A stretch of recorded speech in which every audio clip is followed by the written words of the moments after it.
Hey everyone, it's 𝐬𝐴, your local real estate guide, and today I want to share with you 4 pro tips that we use when searching for your next home.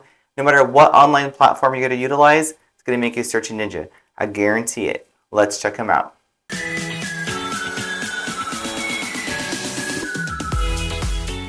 Alright, tip number 1, make sure that you only have those properties that you have a genuine interest in pursuing selected as available properties.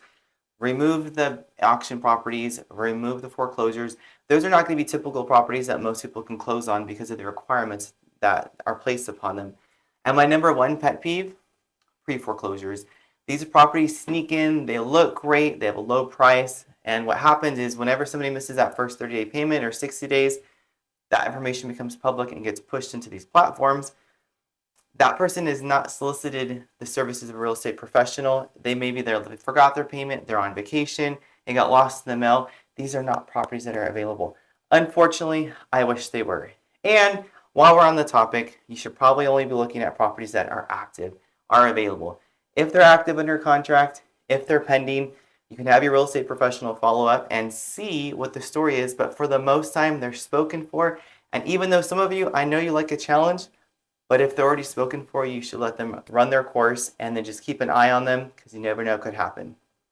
All right, tip number 2, make sure you set your searching price range a little bit wider. You don't want to make the net too small. So whether you're approved or looking for a property at $300,000 or $700,000 or $1 million, make sure you set your price range searching a little bit higher and a little bit lower, because sometimes properties are undervalued, sometimes they're overvalued, sometimes they're coming down. But say you don't want to go over $700,000. If you set your price limit for $700,000, your dream home could be listed at $705,000 or $715,000 or $735,000, and you're not going to see it because you set your search too small. I'm not saying go to $1 million if you're only looking for a property at $300,000, but make sure you don't put yourself too tight. That way you're going to catch those properties at the end of the spectrum. That could be the one. You never know. That's our whole point of searching. We want to make sure we have options here. All right. Tip number 3 is the payment estimate.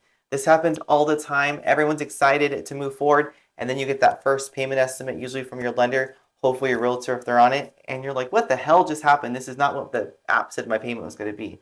Unfortunately, you can't always believe an app. So this is what happens. They're going to auto default 20% down. So that changes the amount that you're financing. It removes any kind of mortgage insurance that you may or might not have, whether you're utilizing a conventional or an FHA loan.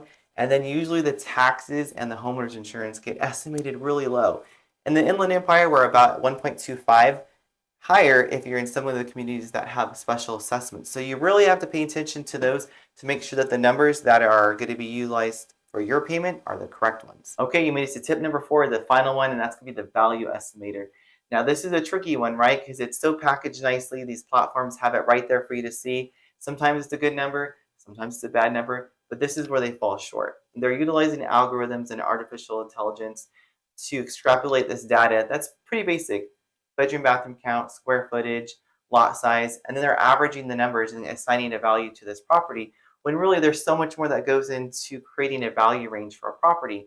Real estate professionals, realtors, appraisers, they use that information to find similar matching properties that sold recently to compare to your property, but they also look at the big picture.